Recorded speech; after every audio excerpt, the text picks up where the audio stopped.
अच्छा अब ये औलाद आ गई है हमारे पास, अब इस औलाद का करना क्या है ये हमें नहीं पता। अथॉरिटेरियन पेरेंट्स होते हैं जिनको सिर्फ डिसिप्लिन से गरज है। मैं जिस चीज़ को 30 ईयर के बाद देख रहा हूँ वो बच्चा पहले साल देख रहा है। बिल्कुल।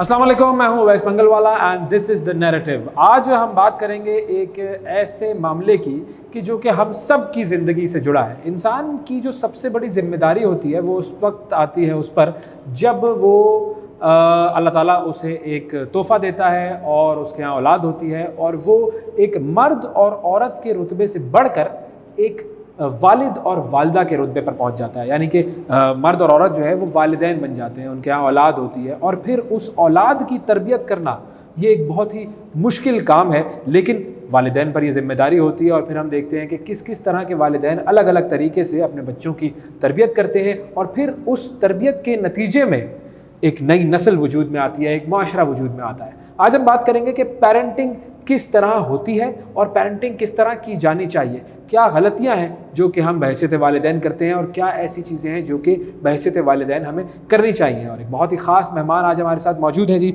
डॉक्टर खालिद महमूद साहब आज हमारे साथ मौजूद हैं और उनका जो मैं तारुफ़ कराऊँ तो बड़ी हमजहद शख्सियत हैं।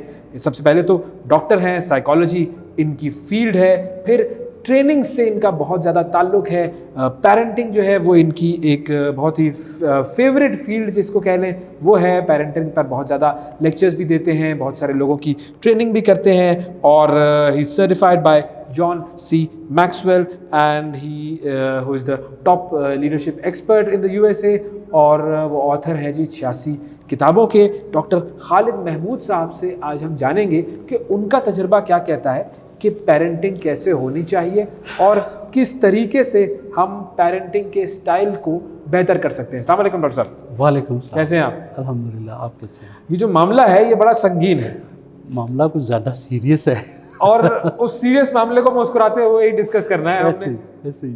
तो सबसे पहले तो अगर मैं आगाज़ इस तरह करूँ कि वो जो एक हम बात सुनते हैं कि अगर बच्चे की तरबियत आपने करनी है तो उसके लिए पहले 7 साल वो सबसे अहम होते हैं। अब ये क्यों होते हैं पहले 7 साल सबसे अहम और उन 7 सालों में ऐसा क्या हो रहा होता है, ये अगर आप हमें समझा सकें। First of all thank you very much. और ये जो टॉपिक है ये मेरे दिल के बहुत करीब है। मैं तो पहले तो लंबा सांस लेके मैं खुश हो रहा हूँ कि चलो इस टॉपिक के ऊपर बात हो रही है, because I have been talking on, बहुत सारे लोग भी कर रहे हैं, तो चलो आज इसके ऊपर बात करते हैं। मैं आपको एक चीज़ बताता हूँ, ये आपका मोबाइल है, इस मोबाइल के अंदर आपके ऐप्स हैं।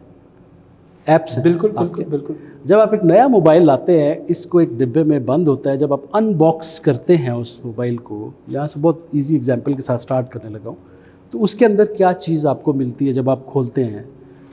उसके अंदर सिम अभी नहीं होती है, उसको आप खोलते हैं तो वो एक आपको अच्छा सा वेलकम सा मैसेज देता है एंड दैट्स इट। उसके बाद आप क्या करते हैं? ऐप्स डाउनलोड करना शुरू करते हैं, अपनी रिक्वायरमेंट के मुताबिक करना शुरू करते हैं।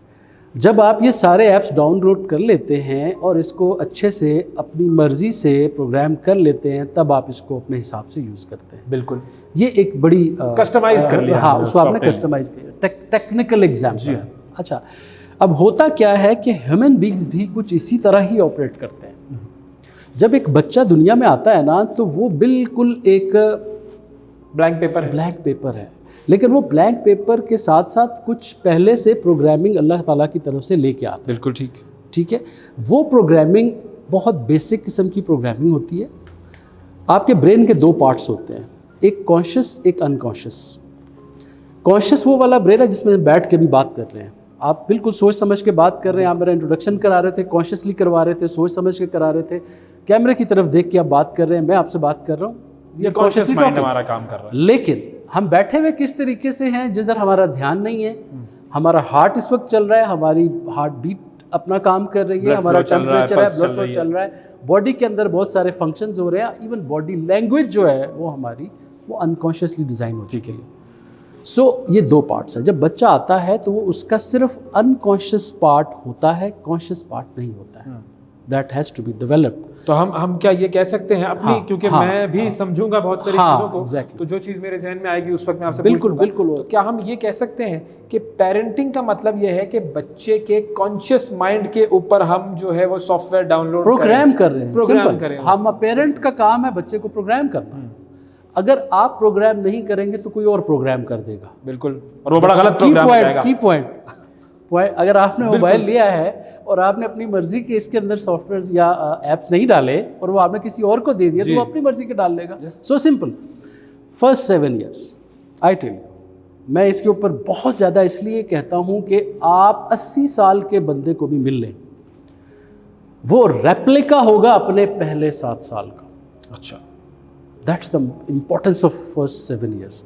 फर्स्ट 7 year के अंदर बच्चे के अंदर आप बेसिक प्रोग्रामिंग कर रहे हैं कि वो बच्चा, उसका बिलीफ सिस्टम क्या होगा, उसके रूल्स क्या होंगे, उसकी वैल्यूज़ क्या होंगी, उसकी हैबिट्स क्या होंगी, उसकी थिंकिंग पैटर्न क्या होगा, उसके रिएक्शंस क्या होंगे, उसके रिस्पॉन्स क्या होंगे, वो गुस्सा किस चीज़ पे करेगा, वो मुस्कुराएगा किस चीज़ के ऊपर, वो हंसेगा किस चीज़ के ऊपर, वो क्या कुछ करेगा। It is all being downloaded in it. और ये सब पेरेंट्स ने करना होता है। पेरेंट्स, क्योंकि पहला देखें बच्चा आता है उसको पता भी नहीं है कि व्हाट इज़ पेरेंट। उसके सामने जो बंदा बहुत फ्रीक्वेंटली आता है ना, वो उसको रजिस्टर्ड कर लेता है कि अच्छा ये जो बंदा है ये somebody is very important to me. उसकी मदर उसके साथ फ्रीक्वेंटली आती ही रिकग्नाइजेज इट कि हाँ ये मेरे बहुत क्लोज है, somebody is very close to me. अब वहाँ से ये बात स्टार्ट हो जाती है आपकी। लेकिन अब आप इसको हमारे सोसाइटी में या लेके आ जाएं, बिल्कुल विजुलाइज करें कि व्हाट हैपन्स हियर। वो 7 years जिसमें बच्चा एक कैमरे की तरह है, उसके सामने कोई चीज़ भी गुजरेगी उसका स्नैपशॉट ले लेगा। फोटोग्राफिक उसकी मेमोरी डेवलप होती रहेगी। उसके अंदर जो प्रोसेसर लगा हुआ है वो इतना शार्प है कि वो minute to minute, second to second, जैसे हमारा कैमरा ये रिकॉर्डिंग करता है ना, तो ये 29 फ्रेम्स पर सेकंड है, कोई 30 फ्रेम पर सेकंड है, कोई 50 है। बच्चे का भी एग्जैक्टली उस कैमरे वाला हिसाब है। उसके सामने कुछ भी गुजरता जाएगा वो रिकॉर्ड होता जाएगा, ठीक है। और सेकंड वो कुछ भी सुनेगा वो रिकॉर्ड होता जाएगा। उसके बाद जो बिहेवियर उसको दिखाया जाएगा वो रिकॉर्ड होता जाएगा। तो 7 साल की उम्र तक ऐसा क्या होता है कि वो सारी जो रिकॉर्डिंग डिवाइस है आपकी 7 साल का इसलिए होता है, या? It's a biological process.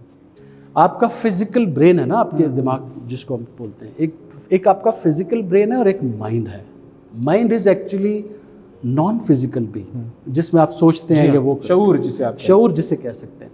तो फर्स्ट 7 years तक उसका जो फिजिकल ब्रेन की डेवलपमेंट है वो कंप्लीट हो जाता है। अच्छा, दैट्स द पॉइंट। अगर उसके बाद उसका ब्रेन डेवलप हो चुका है, अब वहाँ से दूसरा प्रोसेस स्टार्ट हो जाएगा। अच्छा, अब मेरे जहन में 2 सवाल got the इसी point. गुफ्तगू से आए कि अगर हम ये कहेंगे कि 7 साल तक उसके ऊपर जो उसका जो कैरेक्टर है, उसकी जो पर्सनैलिटी है वो 7 साल तक डेवलप हो जाती है, शुरू के 7 सालों तक, तो क्या इसका मतलब यह है कि अब हमारे अंदर इम्प्रूवमेंट की कोई गुंजाइश नहीं है? है, बिल्कुल है। फर्स्ट 7 year के अंदर आपने उसका मेन फ्रेम तैयार कर दिया, एक स्ट्रक्चर दे दिया उसको, उसकी थिंकिंग का, उसकी हैबिट्स का, उसकी चीज़ों का। अब अगले 7 साल, 7 से 14 साल, 15 साल उसने उसी प्रोग्राम को रन करना है। ठीक है, जो इनिशियल रनिंग होती है जिसे कहते हैं, उसने उसी, और उसको उसने अब देखना है कि जो कुछ मैंने सीखा है इट्स रियलिटी में यही है या नहीं है।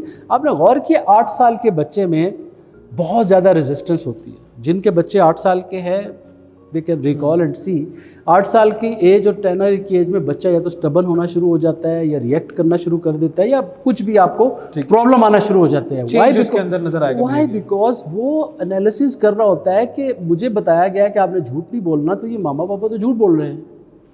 कॉन्ट्रडिक्शन, ऑब्जर्वेशन उसकी अब, क्योंकि अब वो समझ गया है कि हाउ टू ऑब्जर्व। पहले क्या था, वो अनकॉन्शियसली हो रहा था, अब कॉन्शियसली हो गया है, कॉन्शियसली शुरू हो गया है। अब फर्स्ट 7 year को फिर वापस लाऊंगा मैं। फर्स्ट 7 year के अंदर अगर पेरेंट्स के अंदर लड़ाई झगड़ा होता है तो वो उसको देखेगा। अगर पेरेंट्स उसको इग्नोर कर रहे हैं, अगर पेरेंट्स उसको टाइम नहीं दे रहे हैं, अगर पेरेंट्स उसको ठीक से ट्रीट नहीं कर रहे हैं, पेरेंट्स गुस्सा कर रहे हैं, तो सादा सी बात है, इट्स कोई इसके अंदर रॉकेट साइंस नहीं। हम कहते हैं ना बच्चे का अब क्या करें, बच्चे का कुछ ना करें। अब बच्चे को कैमरा है ना, तो कैमरे के सामने अच्छा बिहेव करना शुरू करें। तो अच्छे रिजल्ट pictures वही आएगा बनाएगा। कैमरे में, बिल्कुल वो अभी अब हम बैठ के जो रिकॉर्ड कर रहे हैं तो समझें कि जो कैमरा ये बच्चा ये है, वही दिखा रहा है। हम जो करेंगे वो आपको वहां दिखाएगा। So basically children copy their parents. Exactly और सिर्फ पेरेंट्स नहीं, जो भी लोग उनकी लाइफ में एसोसिएटेड होते हैं। अब पेरेंट्स के ऊपर जिम्मेदारी इसलिए आती है कि पेरेंट्स ने उनकी हर बात का ध्यान रखना है कि वो बाहर से क्या उठा रहे हैं, स्कूल से क्या उठा रहे हैं, वो पड़ोसियों से क्या उठा रहे हैं, चाचा पापा फूफा ताया उनसे क्या उठा रहे हैं।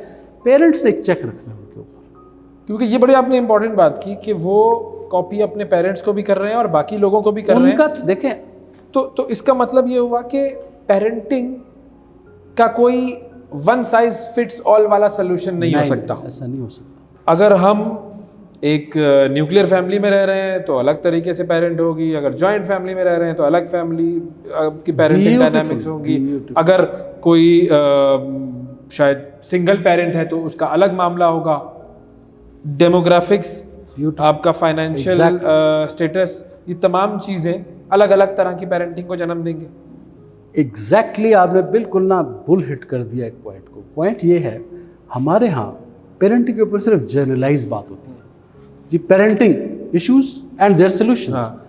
इससे आगे ये बात नहीं होती कि जिसकी जो बच्चों का एज ग्रुप है उसकी डिफरेंट है। अगर आपके बच्चे फर्स्ट 7 ईयर की ब्रैकेट में आते हैं तो आपको अलग तरह की अंडरस्टैंडिंग की ज़रूरत है। आपके बच्चे 7 से ऊपर हैं और 17-18 तक हैं, आपको अलग तरह की पेरेंटिंग की ज़रूरत है। 18 से ऊपर हैं तो अलग तरह की पेरेंटिंग की ज़रूरत है। अगर आप जॉइंट फैमिली में रह रहे हैं तो अलग तरह की अंडरस्टैंडिंग चाहिए आपको। सिंगल पेरेंट्स हैं तो अलग तरह की पेरेंट्स चाहिए, वो आपको चाहिए। अगर आप एक पॉश एरिया में रह रहे हैं तो वहाँ पर अलग तरह की नीड है। अगर आप एक मिडिल क्लास एरिया में रह रहे हैं तो अलग तरह की नीड है। So parenting has to be understood in a very very specialized way. It should not be generalized. कि जी जनरली पेरेंटिंग क्या होती है, जनरली पता है, आपको भी पता है, मुझे पता है, सबको पता है। प्रॉब्लम कहाँ आता है जब आपको स्पेशलाइज नहीं। अच्छा, जनरली में भी मैं आपको ये बताऊं कि जनरली में भी हमें ये पता है कि हम पेरेंट बन गए हैं और बहुत खुश हैं, और मिठाइयाँ बस खाओ, खुश हैं। हम जिस दिन पेरेंट बनते हैं ना, मिठाइयाँ खाओ, बस मिठाइयाँ खाओ, उस वक्त हमें एहसास होता है कि अच्छा अब ये औलाद आ गई है हमारे पास, अब इस औलाद का करना क्या है ये हमें नहीं पता। मुझे वो हमारे यहाँ पर पेरेंटिंग, दुनिया की हर चीज़ की ट्रेनिंग हो रही है, वो स्कूल्स कॉलेज यूनिवर्सिटीज़ बनी हुई हैं, शॉर्ट कोर्सेज हो रहे हैं, और बड़े हम ईगर भी हैं उसको करने के लिए। आर्टिफिशियल इंटेलिजेंस की ट्रेनिंग आप ले लें अभी, करने के लिए पैसे भी देने को तैयार है, पैसे भी देने को तैयार है। लेकिन पेरेंटिंग जो रोज बन रहे हैं हमारे यहाँ पर, लाखों करोड़ों लोग रोज पेरेंट्स बन रहे हैं, उसकी कोई ट्रेनिंग लेने को तैयार नहीं है। मुझे सब पता है। वो मुझे वो उसका एक सीन याद आ गया, आपको याद है? वो पुरानी सी मूवी थी जिसमें वो एक एक्ट्रेस कहती है कि अगर संभाल नहीं सकते तो पैदा क्यों करते हो? करते हो, बिल्कुल। पाल नहीं सकते तो पैदा क्यों करते हो? Exactly, that's the case everywhere, I tell you। हमारी लाइफ के अपने मसले ही नहीं हल हो रहे तो बच्चे को हमने क्या सिखाना है? बिल्कुल। तो सबसे पहले सिर्फ मैसेज इस क्वेश्चन का ये है कि पेरेंटिंग को ना टॉप प्रायोरिटी पे रखो, सीरियस लो और टॉप प्रायोरिटी पे रखो, और इसके बारे में जितना जान सकते हो उतना जानो। और जाहिर है ये एक बहुत बड़ा समंदर है, क्योंकि इतनी डायमेंशंस हैं इसकी। अच्छा, इसके अंदर अब हम चूंकि जाहिर है आप नई नई रिसर्चेज आती रहती हैं, मुख्तलिफ लोगों की ट्रेनिंग्स करते रहते हैं, इसके ऊपर जो लिटरेचर आता है, साइकोलॉजी आपकी बुनियादी फील्ड है। अब कुछ मैंने टर्मिनोलॉजीज पढ़ी कि जी ये टर्मिनोलॉजीज हैं, इस टाइप की पेरेंटिंग होती है। हाँ। वो अथॉरिटेरियन पेरेंट, तो अथॉरिटेटिव पेरेंट, और क्या था ये परमिसिव एंड अनइन्वॉल्व। ये हमारे यहाँ तो हम तो अच्छा, दो किस्म के पेरेंट्स ये को मैं जानते हैं। आपके उसके लिए आपको बता देता हूँ, but I am not that much of वो उसको प्रोपेगेट मैं नहीं करता बहुत ज़्यादा। इट्स अ टर्मिनोलॉजी के एक रिसर्च हुई थी 1960s के अंदर, उस हिसाब से बड़ी अच्छी रिसर्च थी। उसके अंदर उन्होंने ये देखा कि मोस्ट ऑफ द टाइम 4 किस्म के पेरेंट्स होते हैं। अच्छा, 4 तरह का स्टाइल होता है उनका। ठीक है। अब ये कोई स्टाइल उन्होंने किसी यूनिवर्सिटी या स्कूल से नहीं सीखा है, उन्होंने पेरेंट्स को स्टडी करके, उन्होंने पेरेंट्स को स्टडी किया। और ऑफ कोर्स उन लोगों की स्टडीज़ है अमेरिका के हिसाब से होती है, हाँ, यूरोपियन कंट्रीज़ के हिसाब से होती है। उन्होंने कहा 4 देखा गया कि 4 तरह के पेरेंट्स होते हैं, और वो 4 तरह के पेरेंट्स कौन से होते हैं उनको उन्होंने 4 नाम दे दिए। एक पेरेंट्स होते हैं जो अथॉरिटेरियन होते हैं। हाँ, ये क्या है जरा थोड़ा आसान अल्फाज में जरा समझा सके। दूसरे होते हैं अथॉरिटेटिव पेरेंट्स, तीसरे होते हैं परमिसिव, उन्होंने नाम दिए उसको, और चौथे होते हैं अनइन्वॉल्व्ड। सही। अब आप लोग जो देख रहे हैं वो भी जरा वो को रिलेट कर सकते हैं और रिलेट कर लेंगे आप लोग कि भाई लेंगे। आपके पेरेंट्स कौन से वाले थे जी। अथॉरिटेरियन पेरेंट्स होते हैं जिनको सिर्फ डिसिप्लिन से गरज है। ओके। ये रूल्स हैं घर के, इतने बजे सोना है, इतने बजे जागना है, ये बात करनी है, ये बात नहीं करनी, ये वाले कपड़े पहनने हैं, ये वाला खाना खाना है, टाटा टाटा टाटा। एक लिस्ट है उन्होंने बनाई हुई है, this is what we want. सही है ना, क्लियर कट अच्छा नहीं है? क्लियर कट है। उसके अंदर उन्होंने बच्चे को कोई किसी किस्म का वो नहीं दिया, ये प्रिविलेज नहीं दी कि वो पूछ सके कि भाई मैं ऐसा क्यों करूं। क्यों का क्या मतलब है? ये क्यों वाली क्या बात है? क्यों का कोई क्यों नहीं होता कुछ? ये कोई ये समझ लें कि फौजी टाइप जो कह दिया कर लो, बस जो कह दिया है वो कर लो एंड दैट्स इट। अब आप हाँ, और अगर बोलोगे तो बदतमीजी कर रहे हो, तुम बदतमीजी कर रहे हो, ये तो तुमने वो वाला सारा चक्कर ये है ना अथॉरिटेटिव जो अथॉरिटी। अब इसके ना बात यहाँ खत्म नहीं होती है, इसके अपने प्रोज एंड कॉन्स। ठीक है, इसको करने से बच्चों में डिसिप्लिन आ जाता है, बच्चे अपने टाइम में ठीक रहेंगे, बच्चे सोने जागने के प्रोसीजर में सही रहेंगे। लेकिन it doesn't work like that in real life. Human beings are different than robots ना। ये आर्टिफिशियल इंटेलिजेंस में तो आप कोड्स करके दे सकते हैं कि उसको जो आपने कमांड दी वो कर देगा, but human beings have emotions. सही है। अब हमारे माइंड के अंदर भी बहुत सारी चीज़ें होती हैं, हमें फ्रीडम चाहिए होती है, बिल्कुल। हमें हर चीज़ की एनालिसिस करते हैं, हमें रीज़न चाहिए होती है। माइंड को रीजनिंग एक बड़ी इंपॉर्टेंट चीज़ है। वो ये क्यों कराया जा रहा है मेरे से, एक हद तक बच्चा करेगा, उसके बाद वो पूछना शुरू कर देगा कि भाई ये नीला कोट मैं क्यों पहनूं, रोजाना क्यों पहनूं, मैं पीला भी तो पहन सकता हूँ, या एक ही तरह के मैं शूज़ क्यों पहनूं, या ये वाला क्यों करूँ। तो वहाँ पे आके ये जो अथॉरिटेरियन पैटर्न है वो थोड़ा सा डिस्टर्ब हो जाता है और उसके फिर प्रॉब्लम आना शुरू हो जाते हैं, क्योंकि बच्चे के अंदर फिर इनिशिएटिव नहीं रहेगा, हर बात वो पूछ के करेगा। ठीक है। बच्चे के अंदर एक वो अपना जो एक कह लें कि सेल्फ स्टीम होती है एक बड़ी, वो नहीं रही, क्योंकि उसको पता है कि यार मैं खुद कुछ भी नहीं कर सकता, I have to ask, you know, everything is there. तो वो मामा है मैं पूछ लूँ वाला, हर बात मामा से पूछ के करूँगा मैं, बिल्कुल वो वाली बात। And the second parents comes the authoritative parents, जो ये अथॉरिटेरियन था, वो अथॉरिटेटिव। अब अथॉरिटेटिव पेरेंट्स हैं, काम वो भी वही कर रहे हैं, लेकिन सिर्फ वो इतनी सी लेवरेज दे रहे हैं कि भाई तुम पूछ सकते हो ऐसा क्यों है, उसको एक्सप्लेन भी कर रहे हैं साथ। लेकिन डेविएशन की इजाजत नहीं है, लेकिन बीच बीच में एक्सेप्शंस हैं। ये थोड़ी सी उसकी बेहतर डिग्री हो गई है, उसमें बीच बीच में एक्सेप्शंस हैं कि ठीक है अगर आज तुम्हारा मूड नहीं है तो तुम ऐसे कर लो, लेकिन रहोगे तुम मेन पाथ, रास्ता यही है। बट बीच में से वो थोड़े से कह लें कि कम्युनिकेटिव होते हैं पेरेंट्स। अथॉरिटेरियन भी वो हैं, दे आर कॉल्ड अथॉरिटेटिव, लेकिन सिर्फ फर्क इतना है कि वो थोड़े से उनसे नर्म है और थोड़े से कम्युनिकेशन में ज़्यादा है। ओके, ठीक, ये इसकी ज़रा डिफरेंशिएशन। तीसरी जो चीज़ तीसरा जो हमने वो उसको डिस्कस किया था, परमिसिव। हाँ, हर चीज़ की परमिशन है। ओहो, चिल करो, ये सही है भाई, ये अच्छा है, ये मजेदार। चिल करो, तुम्हें ये पहनना कोई मसला नहीं, बाल डाई कराने हैं कोई मसला नहीं है। अच्छा जी मुझे येलो बाल लेके घूमना हो, करो, येलो तुम्हारी लाइफ है, चिल करो, वो करो। ये भी अच्छा है वैसे, वो पसंद भी किए जाते हैं। अब होता क्या है कि हम जब बच्चों से अक्सर ये क्वेश्चन करते हैं ना कि आपकी पेरेंटिंग कैसी जा रही है, अब बच्चे जिस एज में होते हैं वो इतने एनालिटिकल शायद हो या ना हो, लेकिन उन्हें ये पता है कि यार मेरे पेरेंट्स मुझे चिल रखते हैं, हाँ, तो मैं खुश हूँ भाई, मैं खुश हूँ, उनकी अच्छा है सारा। अब आगे क्या है मुझे नहीं पता, बट आई एम हैप्पी, क्योंकि पेरेंट किसी भी इंसान को आप फ्रीडम दे दें, उसकी हाँ में हाँ मिलाएं, उसको आज़ादी दे दें, वो आपसे खुश होगा। बिल्कुल, it is so simple. Yes, चाहे वो पेरेंटिंग का मामला है, ज़िंदगी का कोई भी मामला है, उसके अंदर आप आज़ादी दे दो खुली किसी को भी, तो वो खुश है। So this is the third type of parent. उसके आगे जितना मर्जी इसको खींच लें, टॉपिक को लंबा कर ले कि क्यों होता है, कैसे होता है, बेसिक आइडिया हमें समझ में आ गया। परमिसिव है या इजाज़त है, आप जैसे दिल कर रहा है कर लो, ठीक है हम इधर ही हैं, कर लेंगे, मैनेज कर लेंगे, हो जाएगा सारा कुछ। And the fourth one is, लेकिन वो परमिसिव में एक चीज़ है कि वो बच्चों का ख्याल रखते हैं।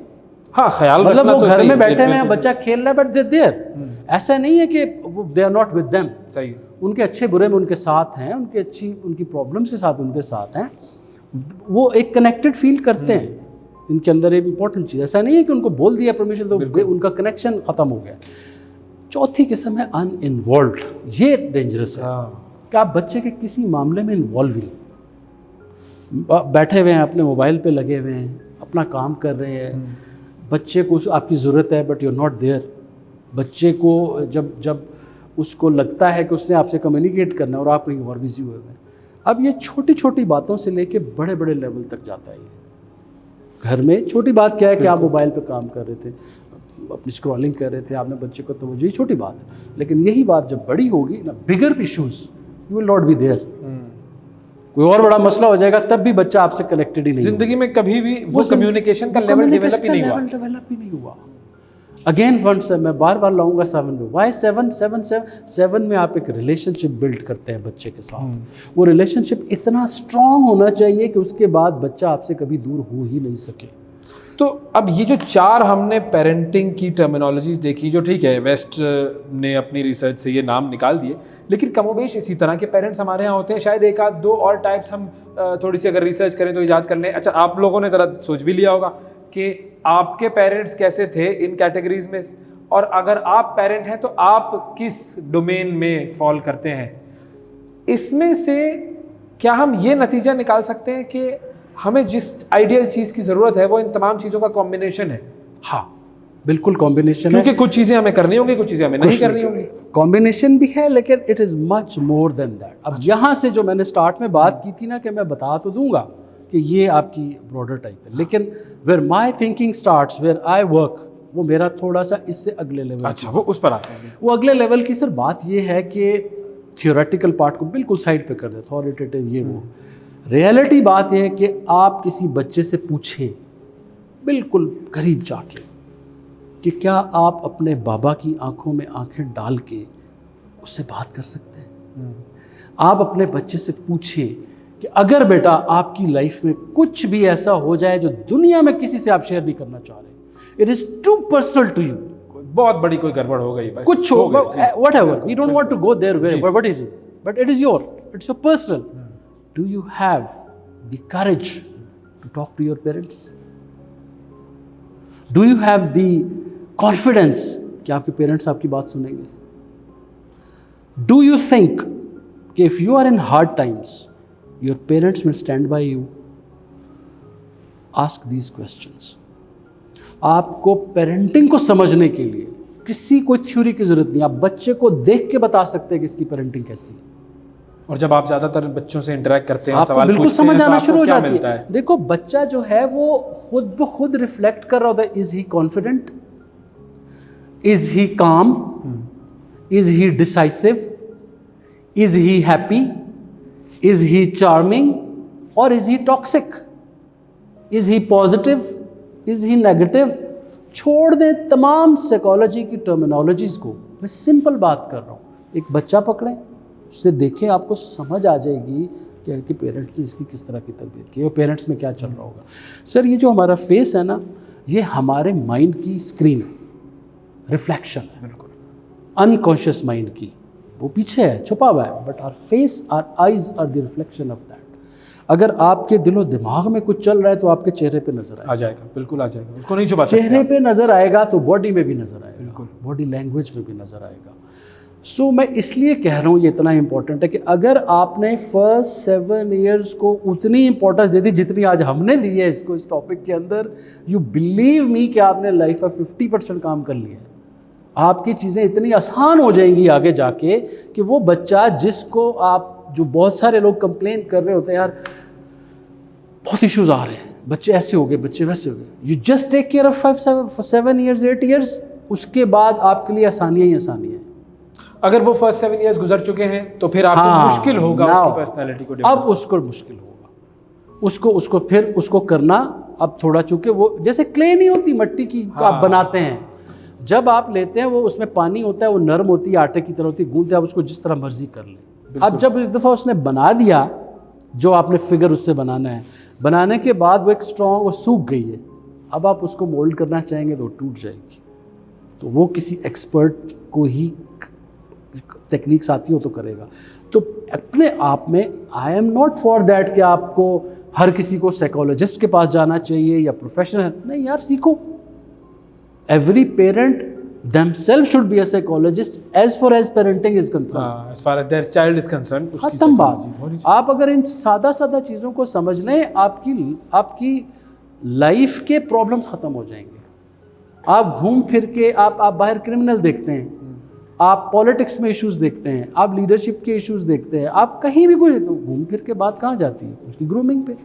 यानी कि अगर आप अपने बच्चे की सही तरबियत कर रहे हैं और सब लोग मिलकर ये काम कर रहे हैं और अपने बच्चे के साथ साथ अपने पड़ोस में जो बच्चे, जो बच्चे हमारे सर्कल ऑफ कंसर्न में या सर्कल ऑफ इन्फ्लुएंस में हैं, उन सब बच्चों की तरबियत अगर हम करेंगे तो फिर वो माशरा हमें तब्दील होता हुआ नजर आएगा, ये वरना हम यूं ही बस, अदरवाइज तो फिर लगे रहो जो मर्जी करते रहे जो। अच्छा, अब इस रिलेशनशिप को अच्छी रिलेशनशिप बनाना, वो जो आपने कहा ना कि क्या कोई बच्चा ऐसा है जो कि अपने पेरेंट्स की आंखों में आंखें डालकर कोई भी बात कर सकता है? पहले तो मुझे ये बताएं कि जब आप स्टूडेंट से, यंगस्टर्स से इंटरेक्ट करते हैं तो आपको कितने फीसद, यूँ कह लीजिए 100 में से नज़र आते होंगे कि जो कि कॉन्फिडेंस के साथ अपने वालिदैन से हर बात कर सकते हो? एक ये चीज़ मुझे बताइएगा। और दूसरी चीज़ ये कि वो कॉन्फिडेंस लाने के लिए क्या ऐसे तरीके हैं जो कि इख्तियार करने पड़ेंगे पेरेंट्स को? ब्यूटीफुल, बहुत इसका जवाब पता नहीं पसंद आए लोगों को ना। 99% मुझे इशू नज़र आते हैं बच्चों में, क्योंकि मैं इंटरेक्ट करता हूँ, देखता हूँ, सेमिनार्स भी करता हूँ बच्चों के किसी ना किसी फॉर्म में, वैसे भी ऑब्जर्व करते हैं। 99% बच्चों में प्रॉब्लम यही दिखता है कि कहीं ना कहीं प्रॉब्लम है। 1% बहुत अच्छे पेरेंट्स हैं, कमाल के पेरेंट्स हैं, अगर आप पूरे को देखें तो वो इस तरह है। नेक्स्ट क्वेश्चन, सादा तरीन, सिंपल, बच्चे को बच्चा समझें, अपने बराबर का ना समझें। हम बच्चे से वो एक्सपेक्ट करते हैं जो हम सोच रहे हैं, हम भूल जाते हैं कोई ले दे के फिर भी एक बच्चा है। जब बच्चा कोई गलती करता है, अब जहन में रखें कि अभी हम बच्चे को 7 ईयर तक ले रहे हैं या चलो 10 तक ले रहे हैं, उसके बाद की बाद में बात करेंगे। व्हाट पेरेंट्स का रिएक्शन क्या होता है? बच्चे ने गलती कर दी, बच्चे ने कुछ बोल दिया, बच्चे ने कुछ गिरा दिया, बच्चे ने कुछ रिएक्ट कर दिया और हम उससे डबल कर रहे होते हैं। हाँ, तुम्हें समझ नहीं आती तुम कैसे कर रहे हो? भाई वो फिर भी बच्चा है, कुछ भी कर लो, जो मर्जी आपको गुस्सा आ रहा है, व्हाटएवर, अब अपना गुस्सा उस पर ना निकालें ना, आप अपने बचपन का गुस्सा उस पर ना निकालें। जो बंदा गुस्सा करता है, एंग्री होता है, हमारे पेरेंट्स में भी होता है, वो उस वक्त उस सिचुएशन के ऊपर गुस्सा नहीं कर रहा होता, वो अपने अंदर का गुस्सा निकाल रहा होता है जो सदियों से उसके अंदर बैठा हुआ है। आपको अगर मैं कुछ कहता हूँ ना, अभी हम तो 10 मिनट हुए मिले, बिल्कुल, तो आपको मुझ पे गुस्सा नहीं आएगा, वो आपके अंदर का गुस्सा है जो ट्रिगर हो गया है, उसका एक पूरा बैकग्राउंड है, उसका एक पूरा बैकग्राउंड है जो निकला है। तो जब बच्चा हमारा कुछ गलती करता है और हम जब उसके ऊपर गुस्सा करते हैं तो वो बच्चे पे गुस्सा नहीं कर रहे, वो अपने अंदर का गुस्सा उसमें निकाल रहे हैं। स्टेप 1, ऑलवेज रिमेंबर कि बच्चा ही है। ठीक, पहली चीज़ सादा तरीका। सेकेंड चीज़, बच्चे के साथ उसके लेवल पे आके बात करें। हम खड़े हुए हैं, बच्चा बैठा हुआ है या खड़ा हुआ है, वो बच्चा हमारे यहाँ तक आ रहा है, हम उसको नीचे मुंह करके करें, वैसे करके बात कर रहे हैं, कम्युनिकेशन हो ही नहीं सकता। कम्युनिकेशन के लिए ये लेवल होना चाहिए, हाई लेवल। जब भी ये अपने रिचुअल्स बना लें कि जब भी बच्चे से बात करनी है, या खुद बैठ जाएं, उसके आई कांटेक्ट के बराबर आए, या खड़ा कर रहे हैं तो उसको उठा ले ऊपर, वो अपने आई कांटेक्ट, फिर उससे बात करें। ये बहुत छोटी बातें हैं, but these are the things जो सारी चेंज करती है, सारी पिक्चर पूरी चेंज हो जाती है। बिल्कुल ऐसे ही। तो स्टेप 2, आई कांटेक्ट, उसके बराबर में आके बात है। स्टेप 3, बच्चे के साथ टोन बहुत, उसकी बच्चा जितना ऊंचा वो उतनी ही टोन रखे, उससे ज़्यादा टोन में बात मत करें। ये जो टोन है, मैं आपको पता है, मैं अभी भी जब लोगों को ट्रीट करता हूँ, लेट्स से 40 ईयर 45 ईयर, उनके साथ शाउटिंग से बात करो, उनको दौरा पड़ जाता है, तबीयत ख़राब हो जाती है, पसीने आना शुरू हो जाते हैं। वाई? बिकॉज के बचपन में उन्होंने शाउटिंग सुनी है, वो शाउटिंग सुन के उनके न्यूरॉन्स इतने डिस्टर्ब हो गए हैं, उनके माइंड का सिस्टम इतना ख़राब हो गया, वो कहीं भी ऊंची आवाज़ सुनते इधर उनको कंपनी शुरू हो जाता है। बच्चे के साथ कभी भी ऊंची आवाज़ में, मैं फर्स्ट 7 ईयर की बात कर रहा हूँ, उसी धीमे लहजे में बात करें। उस स्टेज के ऊपर वो कुछ भी करता है, you have to only and only way, मैं इसके ऊपर स्टैंड करूँगा। लोग कहेंगे कि यार बच्चे को मारो या ये करो, हम भी तो देखो बड़े हुए थे, ये बड़ी बातें आप बताया ना, चप्पल, हैंगर। हाँ, तो फिर मैं ऐसे लोगों को कहता हूँ कि मैं फिर कहता हूँ अपने इधर अपने ऊपर गौर भी कर ले कि क्या चीज़ बने आप। जिस बंदे ने चप्पल, हैंगर, जूते खाए हैं ना, उस बंदे को गौर करके सबसे बड़ा गधा होगा वो। इट डजंट मेक कि वो किसी बड़ी पोजीशन के ऊपर है, it doesn't make any difference कि वो कुछ बड़ा आदमी बन गया या पैसे कमा लिए, होगा गधा, क्योंकि उसने गधों की तरह मार खाई है उसने। आई एम नॉट सेइंग कि नहीं मारना चाहिए, आई एम जस्ट सेइंग कि वो जो फर्स्ट 7 ईयर का जो मैं ब्रैकेट दे रहा हूँ, उसके अंदर you have to be patience, ठीक। You have to be calm, you have to be careful, क्योंकि आप एक बच्चा अब प्रोग्राम कर रहे हैं, यही उसने बनना है। सो तीसरी चीज़ मैंने आपको बताई कि उसके साथ धीमे लहजे में बात करनी है। चौथी चीज़ है हग्स। बार बार जब आप टच करते हैं अपनी बॉडी को, एनर्जी एक दूसरे के साथ ट्रांसफ़र होती है, बिल्कुल पॉजिटिव एनर्जी ट्रांसफ़र होती है। मेक श्योर कि वो अपने दादा दादी, नाना नानी या जो ओल्ड लोग हैं या ताया या कुछ भी हैं, उनके साथ एक इंटरेक्शन रखें, पीरियोडिक इंटरेक्शन हो। अगर आप दूर रह रहे हैं, सिटीज़ में रह रहे हैं, वापस वो कहीं और रह रहे हैं, मेक श्योर कि बच्चे को उस एज के अंदर पता हो, वो उसके अंदर नक्श हो जाएगा कि रिश्ते क्या होते हैं, बिल्कुल, उनकी खूबसूरतियाँ क्या होती हैं, रिश्तों के साथ शेयरिंग क्या चीज़ होती है, रिश्तों में कैसे काम आते इग्नोर हैं, कैसे वो किया बिल्कुल, जाता है चीज़ों को, रिश्तों को टॉलरेट कैसे किया जाता है। There are lot of thing. Fifth thing, make sure कि बच्चा नेचर के करीब रहे। हाँ, मोस्टली अगर आप नहीं रह सकते, आप किसी ऐसे सिटी में रह रहे हैं जो अब मैंने कहा ना कि हर एक की अपनी डायनामिक्स अलग है। अलग कोई 5 मरले के घर में रह रहा है, कोई 5 कनाल के घर में रह रहा है, कोई कहाँ रह रहा है, कोई कहाँ रह रहा है। बट एज ए पेरेंट्स, अगर आपने बच्चे पैदा किए हैं, आप गरीब हैं, आप अमीर हैं, आप कुछ भी हैं, मैं कहता हूँ कि आप नहीं कोई बकवास सुन सकते किसी के। I am sorry to use this words. आपने उस बच्चे की जिम्मेदारी ली है ना, पैदा किया है, तो अब आप उसको भुगतो, उसको सही वाला करके करो। अब आप अरेंज करें कि बच्चा किसी नेचुरल इन्वायरमेंट में जाए, उसको पता हो ये मुर्गियाँ, ये गाय, ये भैंसें, इनकी अपनी एक एनर्जी होती है। घास, दरख्त, पौधे, फूल, फ्रूट्स।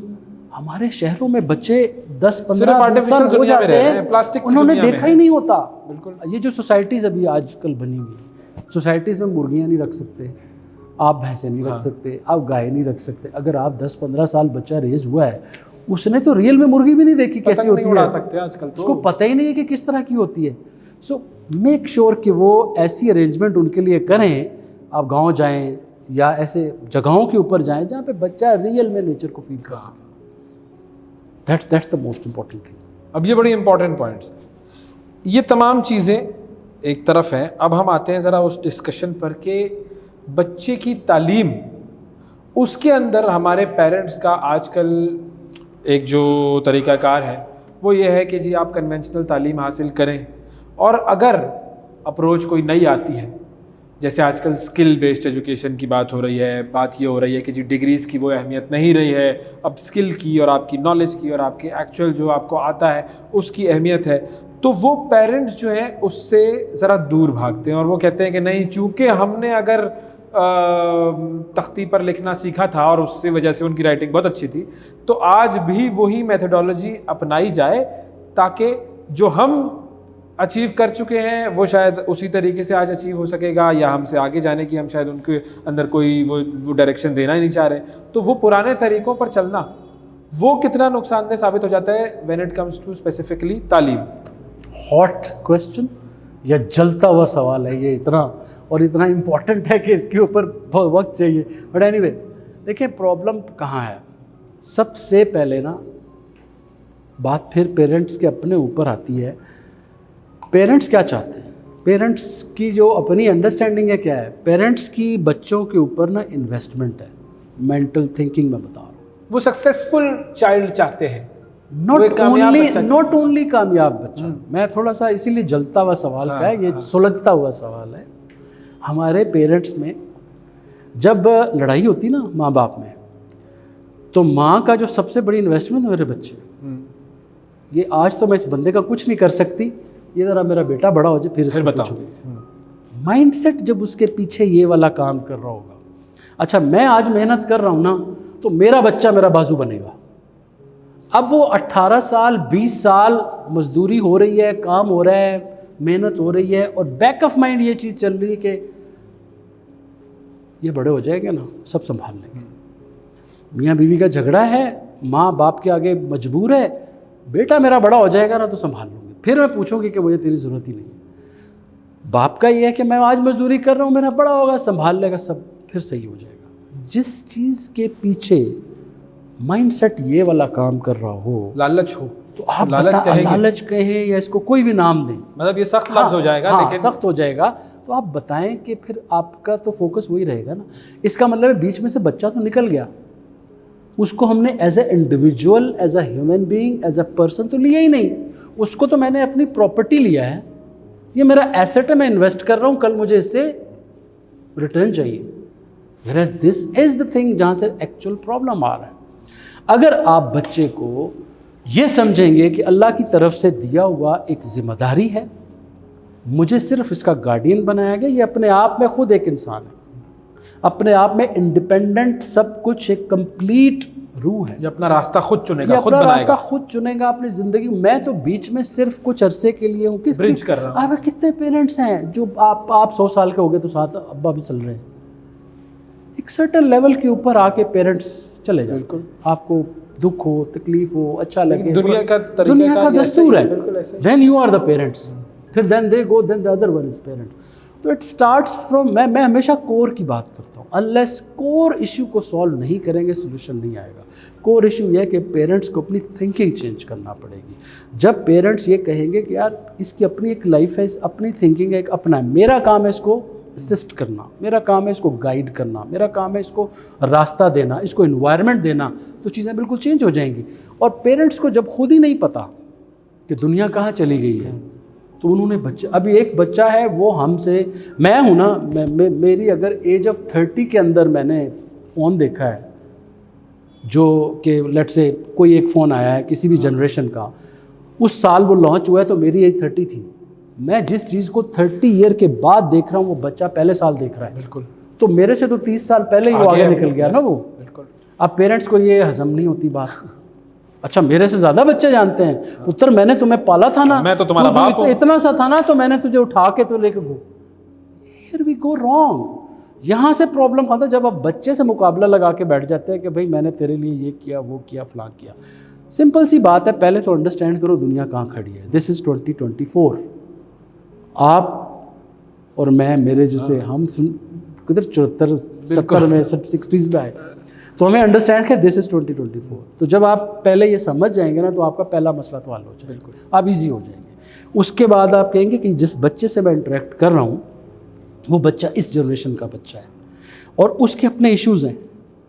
सेकंड प्रॉब्लम पेरेंट्स का ये है, इस तरफ ना आने का, ये जो आपने बात की कि वो बच्चे के शूज़ में जाके नहीं देखते कि बच्चे के क्या प्रॉब्लम है।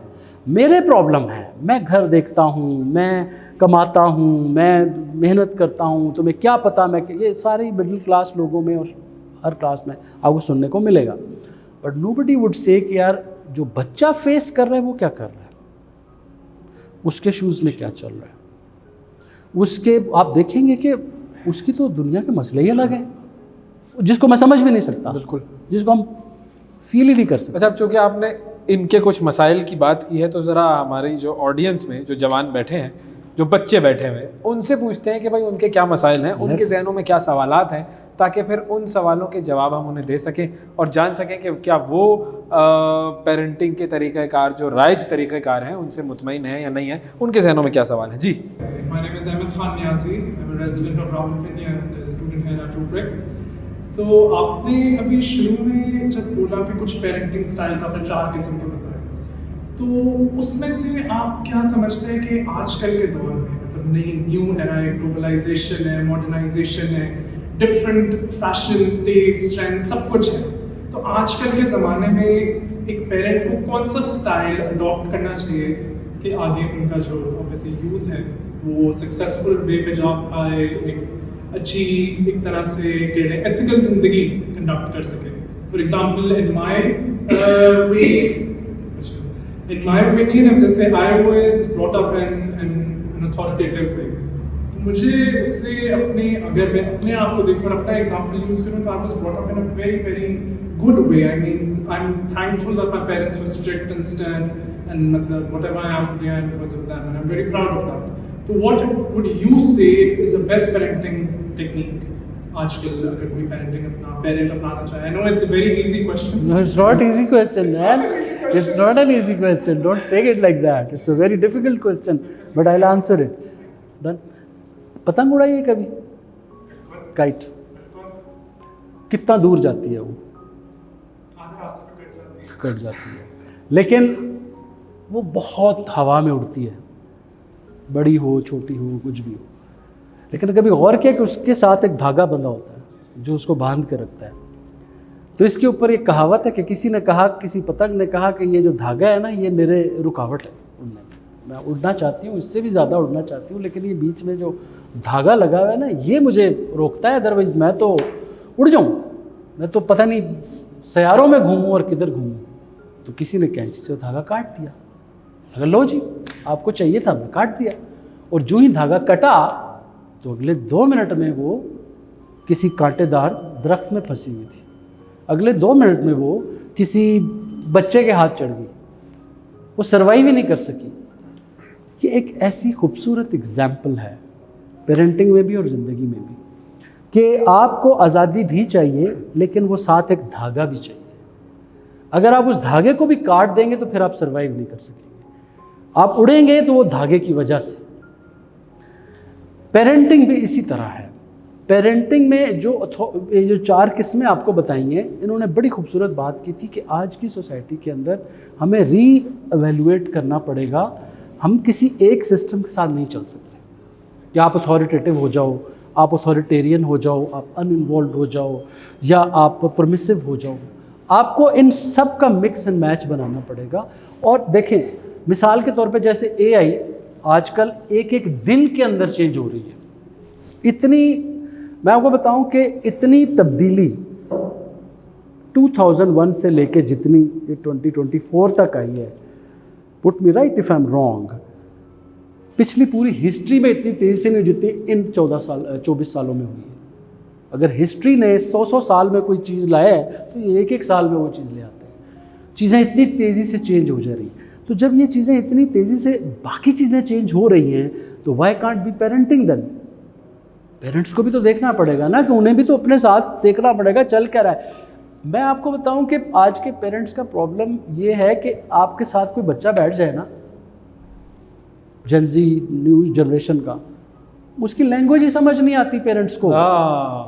बिल्कुल। ये 2 लड़के बैठ के बात कर रहे हो, लड़का लड़की कर रहे हो, मुझे you all will, I think you can relate it. बिल्कुल। आप बैठ जाए, उनकी बातें सुने, आपको आधी बातें तो समझ ही नहीं आएंगी ये बातें क्या कर रहे हैं। अरे इसकी एक बड़ी मजेदार चीज मैं आपको बताता हूँ भाई। ये एक चीज है जो कि पहले तो ये जो पतंग वाली आपने मिसाल दी ना, बड़ी कमाल मिसाल दी। इसके लिए इकबाल का एक शेर है कि अच्छा है कि दिल के साथ रहे पासबान अकल, कभी लेकिन कभी कभी इसे तन्हा भी छोड़ दे। तो वो हमेशा दिल के साथ अकल का रिश्ता रहेगा, लेकिन कभी कभी तन्हा छोड़ने की भी बात होती है।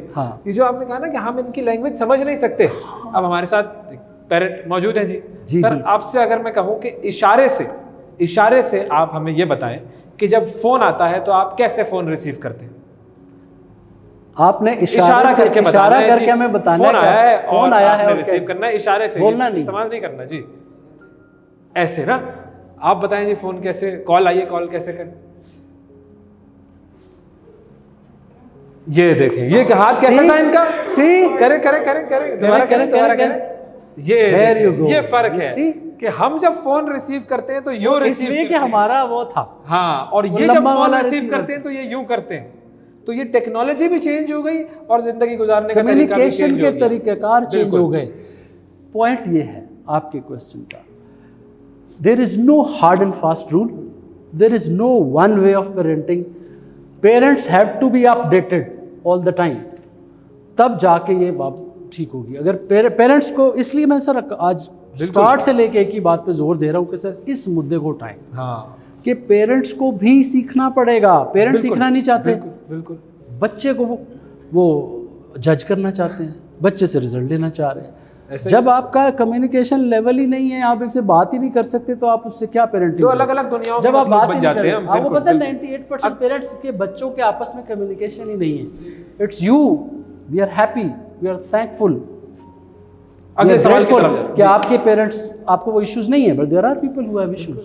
अगले सवाल की तरफ जाते हैं जी। हमारे एक और गेस्ट हैं, ये बड़ा इंपॉर्टेंट बात है। मिसाल के तौर पर इसको थोड़ा सा हम समराइज करते हैं। मिसाल के तौर पर जब हम बचपन में खाना नहीं खाते थे तो हमारे लिए ऑप्शंस नहीं थे।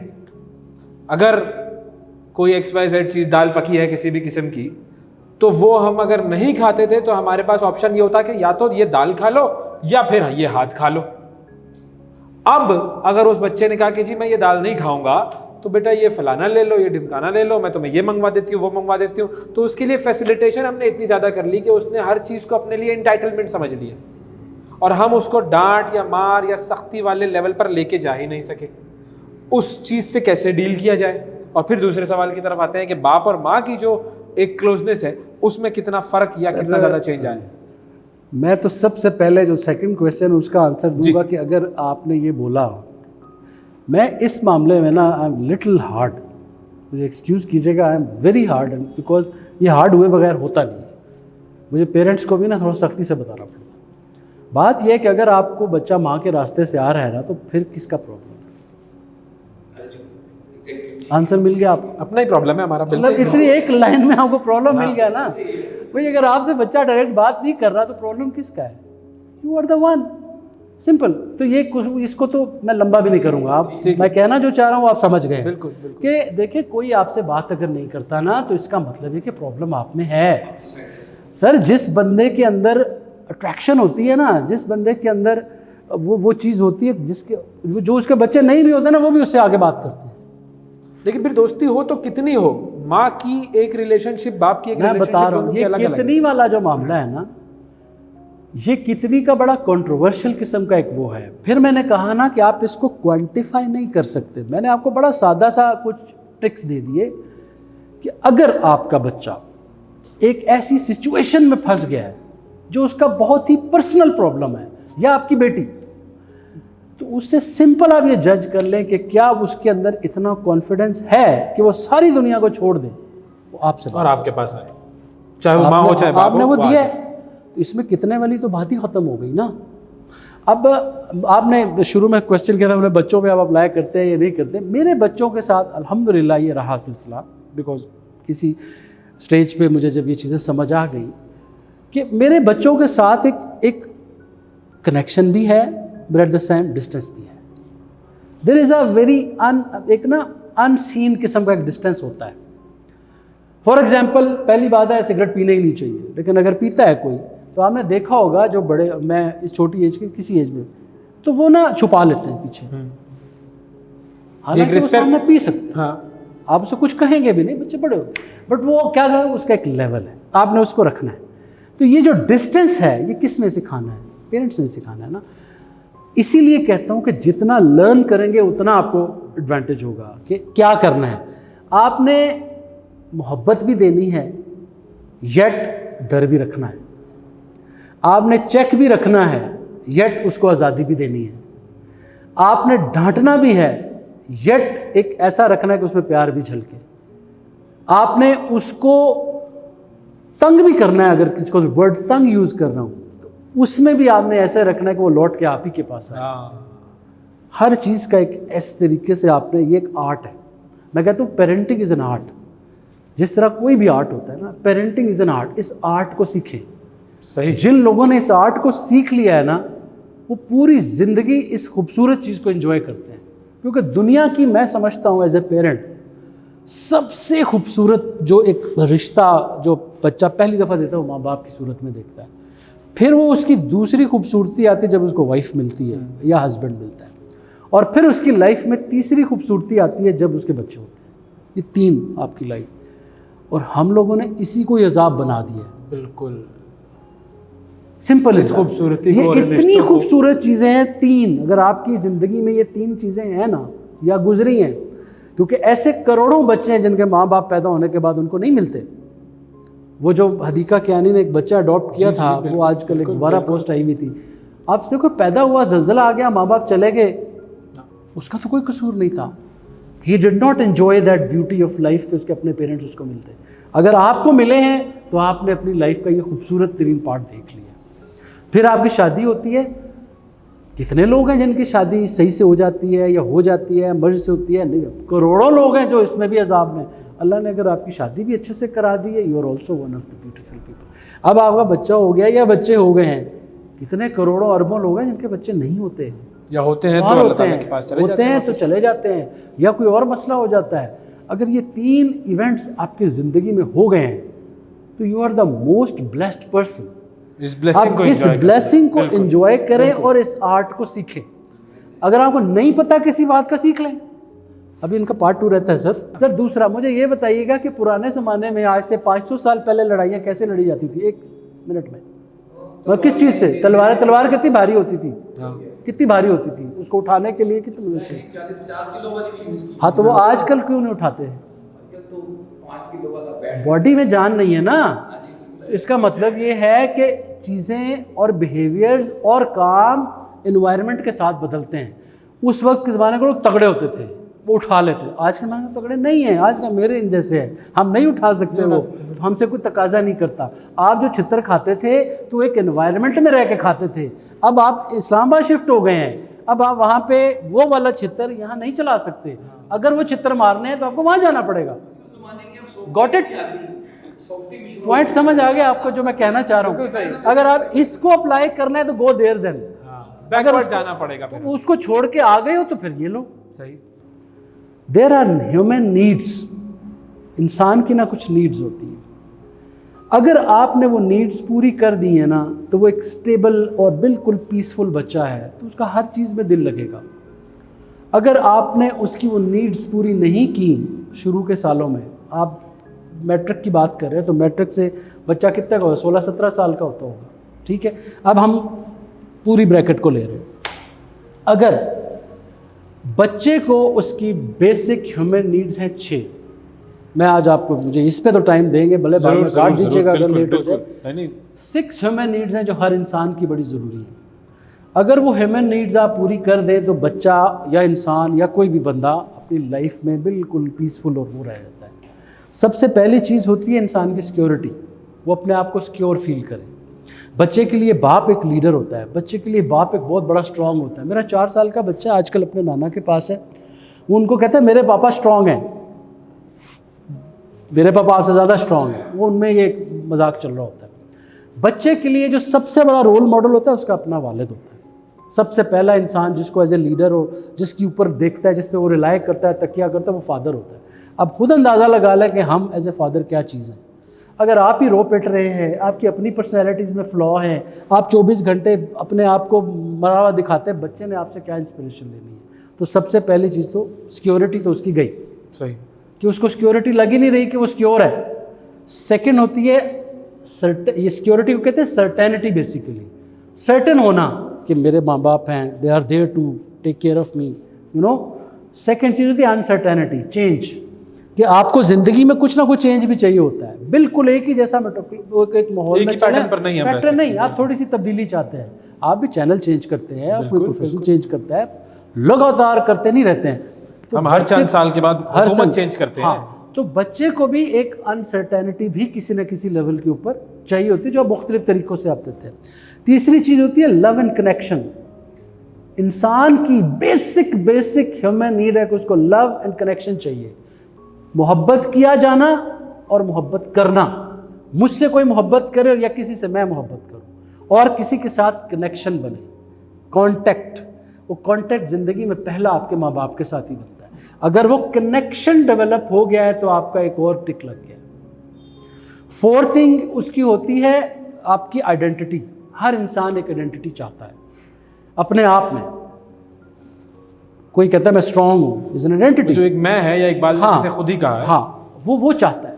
अगर आपने बच्चे की वो मार दी शुरू में ही छितर मार के, अब वो पता ही नहीं, जब आप छितर पड़ते हैं, और स्पेशली जब बच्चे के इधर मुंह पे ये पड़ा ना, अगर कि आप हमारे माँ बाप मारते हैं, मैं बहुत सख्ती से कहता हूँ कभी उसके मुंह के ऊपर थप्पड़ मत मारे। जब यहाँ पड़ता है ना थप्पड़, तो आपकी सेल्फ रिस्पेक्ट उड़ जाती है। जब यहाँ थप्पड़ पड़ता है, सर के पीछे यहाँ अगर कभी लगे, किसी बंदे को जलील करना हो ना, उसको पीछे से यहाँ थप्पड़ मारते हैं। और ये तो मैं पॉइंट आउट करूँ कि हदीस भी है हुजूर सल्लल्लाहु अलैहि वसल्लम की कि चेहरे पर नहीं मारना, चेहरे पर, और इवन इधर भी पीछे से नहीं ऐसा करके मारते। किसी को ह्यूमिलेट करना हो तो वो करते हैं। चौथी ह्यूमन नीड, उसकी आइडेंटिटी कभी मसख मत करें। छठी चीज़ होती ग्रोथ, तरक्की। ज़िंदगी में आप आगे बढ़ना चाहते हैं, छोटे स्टेप्स हो सकते हैं, लेकिन आप आगे बढ़ना चाहते हैं, उसको लगे कि वो ज़िंदगी में तरक्की कर रहा है, अचीव कर रहा है। अगर आज आपने उसको कुछ छोटा सा कॉन्सेप्ट दे दिया है, या आज उसने अपने शूज़ खुद खरीद लिए हैं, तो उसने एक अचीवमेंट कर ली है। आज आपने उसको पैसे दिए, भले आप साथ ही खड़े थे, but you buy it, you pay for it, तो उसने एक माइलस्टोन अचीव कर लिया। आज उसने अपनी शर्ट खुद सेलेक्ट की है, बजाय कि हम कह रहे थे उसको या आपने आप अपने किसी मन काम से में choose मशवरा करो, ले लिया उससे। या कुछ कर लिया, तो आपने उसका 5वां चीज़ पूरी कर दी, ग्रोथ। और छठा होता है कंट्रीब्यूशन। हर इंसान कंट्रीब्यूट करना चाहता है ज़िंदगी में, वो कुछ देना भी चाहता है, ये ह्यूमन नेचर है। उसको चांस दें कि वो भी कुछ कंट्रीब्यूट करे। आप 6 ह्यूमन नीड्स बच्चे की पूरी करें या बड़े की, कोई भी हो, किसी भी लेवल के ऊपर हो, तो वो कभी भी आपको डम नहीं मिलेगा। अगर तो वो डम हो गया है, मतलब आपको लगता है कि बिल्कुल ही फारग हो, तो कोई और मसला हो गया उसके साथ, वो आपने कुछ और बटन हिला दिया, ख़राब कर दिया, वो अलग बात है। अगर वो वैसे उधर इंटरेस्ट नहीं ले रहा, वो आर्ट्स में इंटरेस्ट ले रहा है, उसको म्यूज़िक का शौक़ है, उसको कुछ और शौक़ है, वो आपको फिर देखना पड़ेगा कि वो किस तरफ जा रहा है, उस तरफ उसका उस रुझान तरफ है। आपका रुझान है। फिर आपको इसके ऊपर नेगोशिएट भी करना पड़ेगा, टेस्ट भी करना, उसका भी एक प्रोसेस है कि वो उसकी खाली एक किसी को देख के डिज़ायर पैदा हुई है या उसके अंदर है। तो यहाँ पे भी पेरेंट्स को ही अपने तरीके से एक टेस्ट रन करना पड़ेगा, ये चेक करने के लिए कि ये रियल में कोई इशू है या कि उसकी कोई और चॉइस है। जब आप इस तरीके से इन चीज़ों को लेके चलेंगे तो you will find a solution. बहुत सारे मसाइल हैं और बहुत सारे सॉल्यूशंस भी हैं, लेकिन बुनियादी जो चीज़ आज हमने सीखी डॉक्टर खालिद साहब से वो ये कि पेरेंटिंग तब्दील हो रही। जैसे जैसे ज़माना बदल रहा है वैसे वैसे वालिदैन का एक तरीक़ाकार जो है बच्चों को पालने का वो भी बदलना चाहिए, लेकिन वो नहीं बदलता है। क्यों? क्योंकि वालिदैन वही अपने माजी से जुड़े हुए हैं और मुस्तकबिल की तरफ उनकी नज़र जो है वो कुछ कम है। अगर आपको कोई चीज़ नहीं आती, जैसे कि हम स्पेसिफिकली पेरेंटिंग की बात कर रहे हैं, आप अगर पेरेंटिंग में वीक हैं या आपको लगता है कि मुझे इस काम में इम्प्रूवमेंट की ज़रूरत है, तो जैसे दुनिया का हर काम सीखा जाता है और सीखा जाना चाहिए, बिल्कुल उसी तरह आप पेरेंटिंग भी सीख कर बेहतर कर सकते हैं। ये है हमारे आज के प्रोग्राम का जो सेंट्रल आइडिया या समरी जिसे हम कहें, लेकिन पेरेंटिंग के ऊपर और बहुत सारी बातें होंगी। और याद रखिएगा हमारे चैनल का नाम है रूब्रिक सेंटर और ये पॉडकास्ट है द नैरेटिव। और एक अहम काम जो आपने करना है वो ये है कि आपने हमारी वीडियोज़ को लाइक करना है, हमारे चैनल को सब्सक्राइब करना है और इन वीडियोज़ को शेयर भी करना है अपने दोस्तों में, अपने रिश्तेदारों में, बल्कि पूरे माशरे में फैला देना है, क्योंकि ये बातें हैं ही ऐसी। और अगर आपके जहन में कोई सवाल हो तो वो सवाल आप कमेंट्स में हमारी वीडियोस के लिए लिख सकते हैं। हम आपके सवालों के जवाब देने की भरपूर कोशिश करेंगे। आपसे अगले एपिसोड में फिर मुलाकात करेंगे। उस वक्त तक के लिए इजाज़त दीजिए। अल्लाह हाफ़िज़।